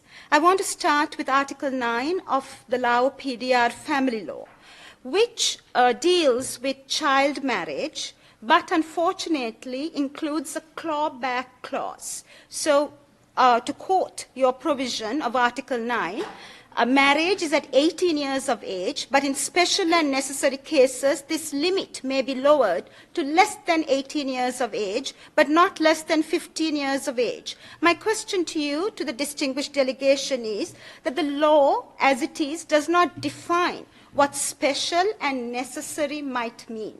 So it provides ambiguity. The amorphous nature of this language and this phrasing calls for subjective interpretation. And as you know, and you've said before, 30% of young women are married before the age of 18. So this issue, and especially Article 9 of the family law, needs to be addressed, needs to be revisited, and hopefully revised. Article 8 is an unusual provision, and I understand that it grows out of customs and traditions. It calls for sexual relations before marriage, and if this were to occur and the man does not marry the woman, he shall have to make offerings to restore the spirit of the woman or of her family according to custom and tradition. Now, I also come from a very traditional society in South Asia, so I understand that these laws are part of a traditional system, but it might be outdated in 2024. So I would ask the delegation to perhaps revisit this provision, because it might have the unanticipated result of creating a stigma for women. The land titling programs, we talked about this at length. The Land Management and Poverty Alleviation Program issues land titles to women, jointly to women and men. However, the 2019 land law no longer indicates that land titles should be allocated to both spouses. Now, my question to you is that I am in awe and have great admiration for the matrilineal system that has been adopted in Laos throughout history, where land passes from daughter to daughter. But unfortunately, women are not always aware of the efforts of joint titling, and the male signature might remain the only signature on the land registration. So given that Laos is a unique matrilocal and matrilineal society, it is important to preserve women's identity to their land. And finally, divorce. Women are often abandoned along with their children in a time of deep profound economic crisis. And they are left without any maintenance or alimony, given the fact that your family law, which I have read closely 2 to 3 times, does not provide maintenance and alimony. There's also no social security plans in Lao PDR. So would you consider social security and childcare arrangements? And then finally, Article 37 of the Lao PDR Constitution states that citizens of both genders enjoy equal rights in the social fields and in family affairs. Now, my question to you is this identification in the legal framework of gender, it should include the full diversity of women, including women of LGBTQ identity. That is a question to you.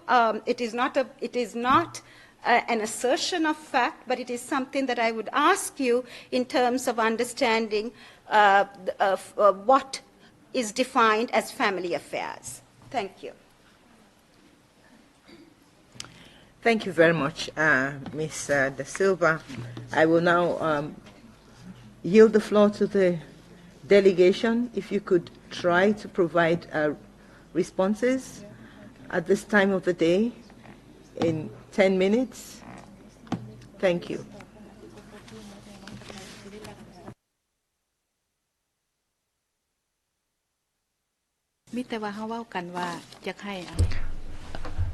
Because we just respond to the to spend 10 minutes to respond to the Article 14, and my colleagues will respond to Article 15, and the other one will respond to the Article 16. So we split the responsibility among the 3 of you. Thank you, Madam Chair. So allow me to respond to the question regarding Article 14, regarding how women will benefit from the mainstreaming the gender equality in the agriculture sector. So of course, as you mentioned already, because agriculture is the basis of the economy is agriculture. So mainstreaming the gender equality will benefit a lot for women, because they will receive training. Because they will receive technical on technique support, and secondly, they will receive fund from the money from the fund, and they can use the fund to develop the employment, to develop the activities for the female farmers, and at the same time, the women will be encouraged to conduct the small size business activities to support the family. So it's a benefit they can get from mainstreaming the gender equality in the agriculture sector. And we also established a group of female farmers, and in a cooperative group. So the benefit they can get from becoming members of the group, especially the rural women. So they can generate income for their household, for their family, and to elevate themselves from the poverty and to contribute to the development of the families. So thank you. It's about the Article 14. Thank you.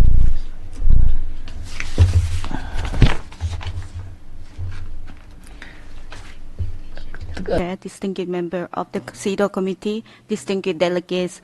As it's the first time for me to speak, I would like to start by introducing myself. My name is Silila Sengsunthon, Deputy Director of Division, Department of Teaching and Law, Ministry of Foreign Affairs. I would like to address some questions raised by the experts or member of the committee, CEDAW committee, regarding the equality before the law.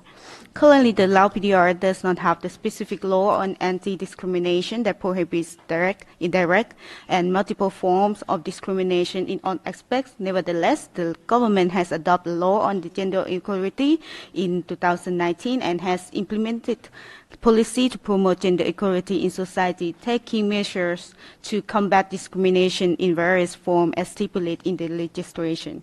As stipulated in Article 35 and 37 of the Lao Constitution, state that men and women have equal rights and duty before the laws.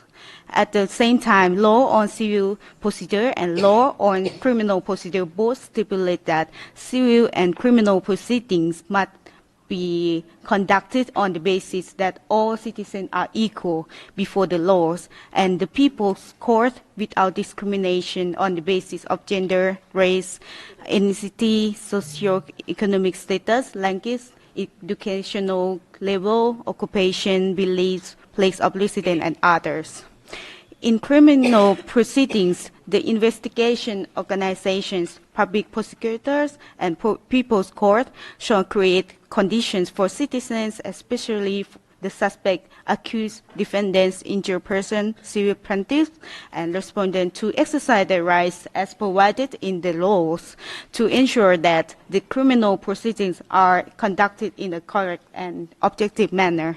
In civil proceedings, the People's Court must create favorable conditions for Lao citizens, foreigners, aliens, stateless persons, in particular for parties in civil proceedings, to ensure equality and to ensure that court proceedings are based on true and objective circumstances. It is reaffirmed as stipulated in the Constitution that Lao citizens have the rights to propose lodge complaints and petitions to the relevant state organization in connection with the issues pertaining to the public interest or their own rights and interests. Proposal complaints and petitions of the citizens must be examined and resolved as provided by the laws. In addition, the law on criminal procedures also prescribes guarantee of the rights of the defense in proceedings and presumptions of innocence. The suspect, accused, and defendant have the rights to defend the case against him by himself, a lawyer, or other guardians for the purpose of legal aid. The investigation organizations, public prosecutor, and People's Court shall guarantee the rights of defense of the suspect, accused, and defendant in order to protect their legitimate rights and interests. The suspect, accused, and defendants have the right to argue, content, and present evidence in order to defend himself and shall not be forced to bring evidence to prove his innocence. In criminal proceedings, as long as the suspects, accused, and defendant have not yet been convicted pursuant to a final decision of the People's Court as a perpetrator, he shall be regarded as an innocent person. I thank you.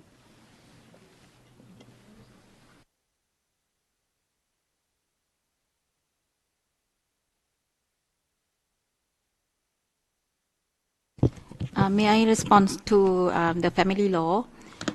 Based on the questions and the points that you mentioned about it. In Article 6, Article 7, and Article 8, in the practice of Lao society, particularly for the young generation, it's not really very important to follow the laws. For example, in Article 6, around the point that the couple should decide upon the wedding together rather than the relatives. This in the practice is a lot of different from the law. For the Article 7 as well, the compensation of this is quite different from the indicated in the law and the practices. For the sexual relations before marriage as well. So not all practice according to the law, but due to the different location and context, and even for the context of the urbanization, the young people are moving to learn and to work in the city, in the urban area, have quite different practice from the law mentioned that here. For the matrimonial land ownership, it's used to be like this. So far, I am the coordinator for the land titling project. Before we have the gender in land titling project. We have different activities in order to inform the rural, particularly rural women, to understand about the inherent piece of land from mother to daughter. So we organize different campaigns on that. Now we still have the unit that working on that to inform all women to understand about their rights to inherit the land and put their name on the land title, and also the part of the program, the land titling project. I'm not sure if it put here like since 2019 the land law no longer indicate the land title should be located in both spouses. I'm not sure if it. I need to check about the law. But at the time that we work on this, it's also indicated in another law about the joint property. We call, I'm not sure, or conjugal property somehow. I'm not sure about the wording, but it was put in another law. But we have different campaigns on that to inform the women to understand about importance of putting her name on the land title. And even after getting land title, and we also have different campaign on the risk of giving the land for deposit with the private sector to get the access to credit, for example. And also around the divorce, you mentioned here about women are often abandoned with their children and left with the single mom with the maintenance payment and somehow of the expenses around the raising of the child. So this is also putting in the practice of the, particularly in the women who are working and can earn the income on her own.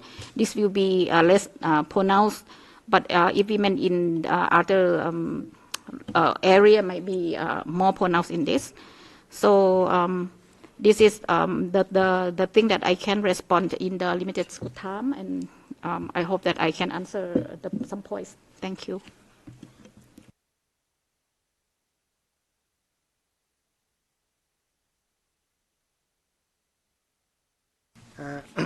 Thank you. I would like to mention about a kind of allegation that there have been forced evictions in the Lao PDR. So we categorically reject this kind of allegation because the people have very good cooperation with the government when it comes to implementing a large development project.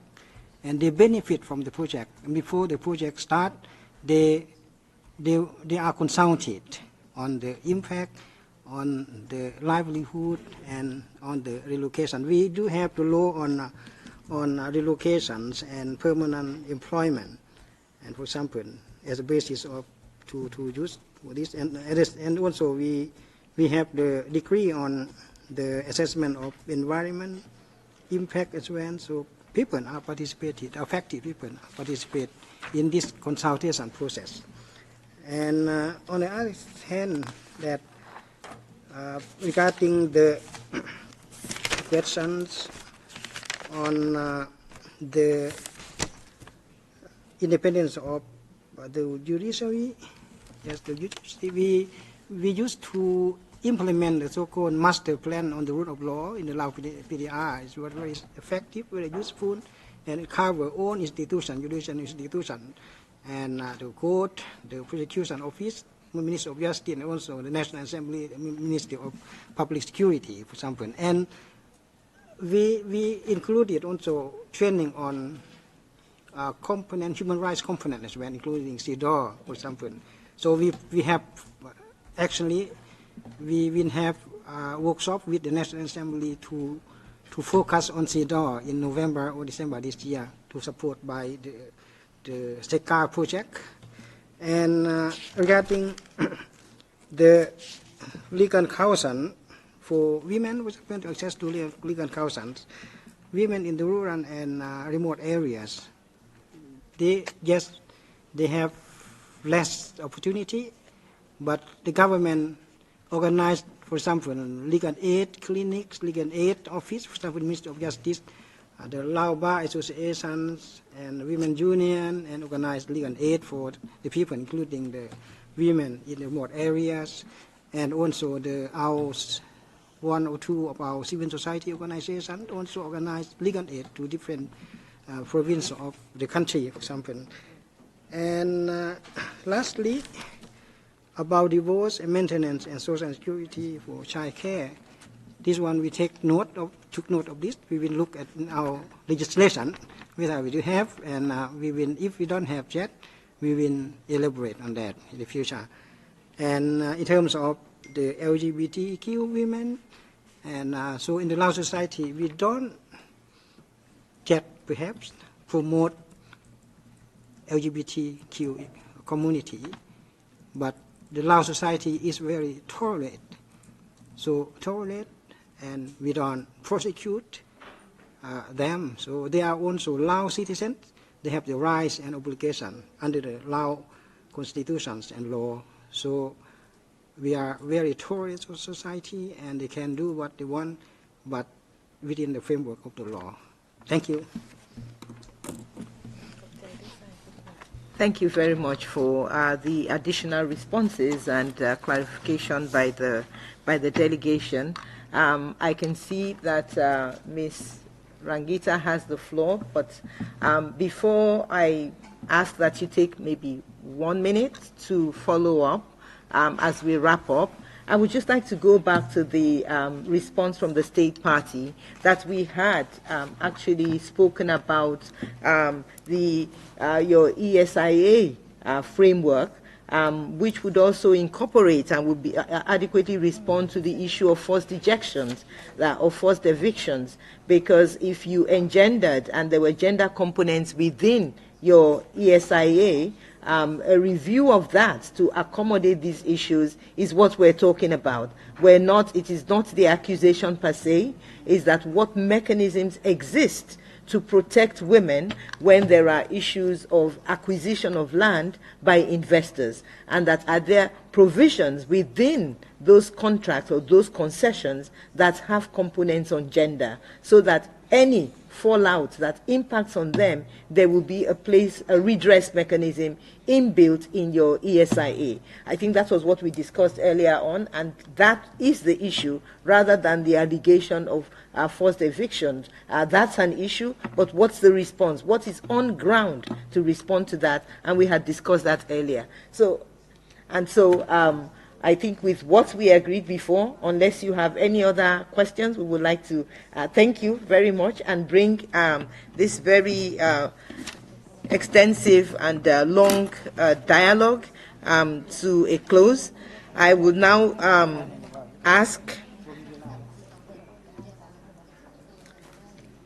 if I may, thank you. This concludes the consideration of the 10th periodic report of the Lao People's Democratic Republic. I would like to thank all of the experts for their questions and comments, and the representatives of the State Party for the responses and explanations that were provided. I particularly want to thank Dr. Chandosa Fonetip for leading the delegation, and ask if you have maybe 1 or 2 minutes or a few comments that you would like to make to the responses, so that your concluding remarks, if you have any, I would give you the floor for concluding remarks. Thank you. You have the floor. Thank you, Madam Chair. On behalf of the government of the Lao People's Democratic Republic, I wish to extend our heartfelt gratitude to Madam Honorable Chair, and to all distinguished members of the CEDAW Committee for your time, expertise, and dedication in support Lao PDR to fulfill our obligation under the Convention. We deeply value the constructive dialogue we had today and highly appreciate committee member constructive engagement and useful exchange throughout this dialogue. The insights are not only instrument in helping us in further advancing and realizing our commitment to promotion and protection the rights of women and girls in Lao PDR.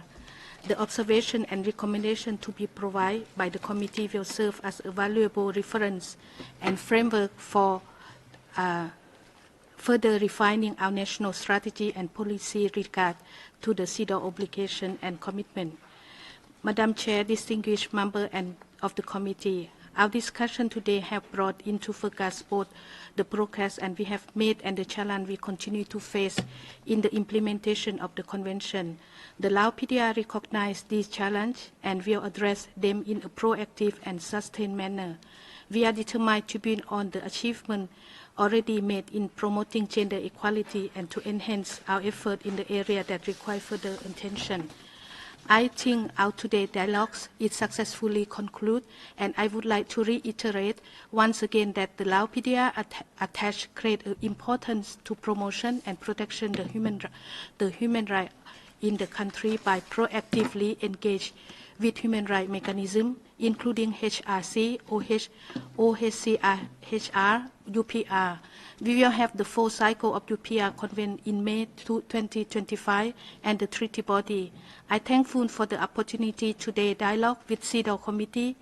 And in early June this year, the Lao PDR has the opportunity to receive the first event visit of High Commissioner Excellency Mr. Volkan Tang in Laos, and said by our delegation earlier that in November this year, we are going to receive special rapporteur on cultural rights.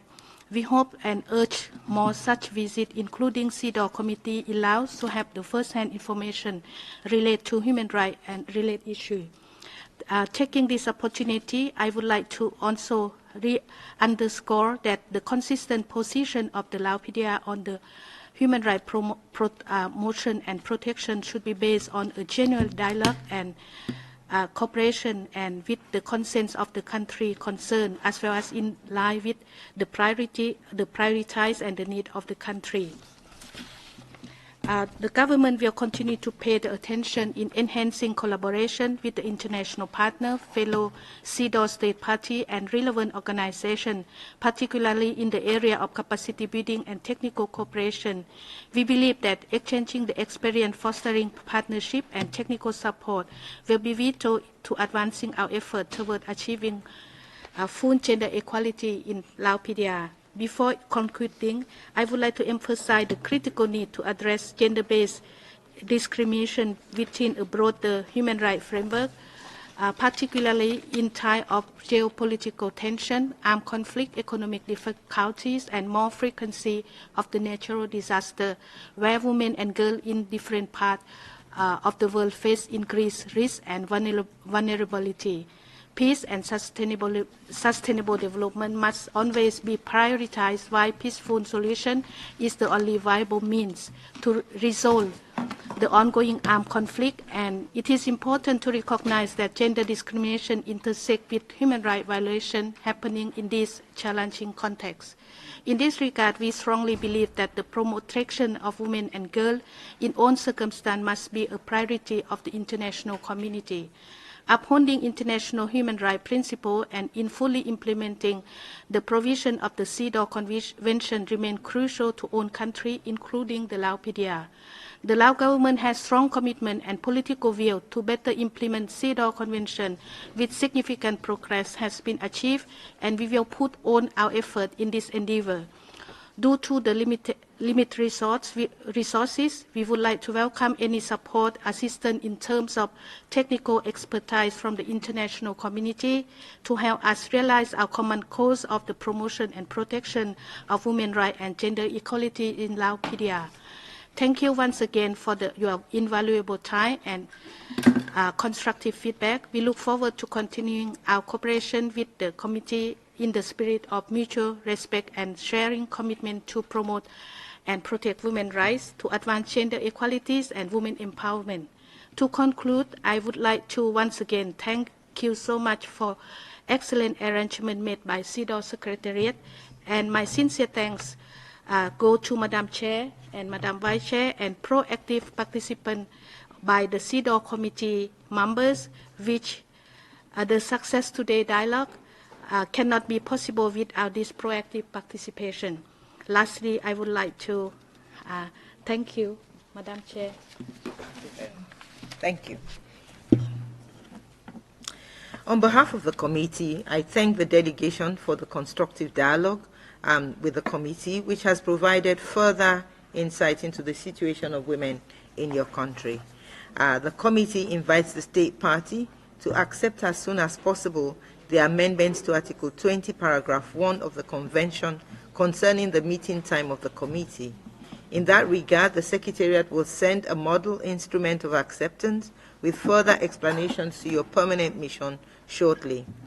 The committee commends the state party for the various efforts and would encourage it to take all necessary measures to address the various recommendations of the committee, which will be formally communicated to you through the permanent mission for your purposes of a more comprehensive implementation of the provisions of the convention throughout the territory of the state party for the benefit of all women and girls in the country.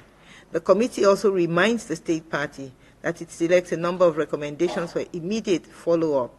These are mentioned at the end of the concluding observations.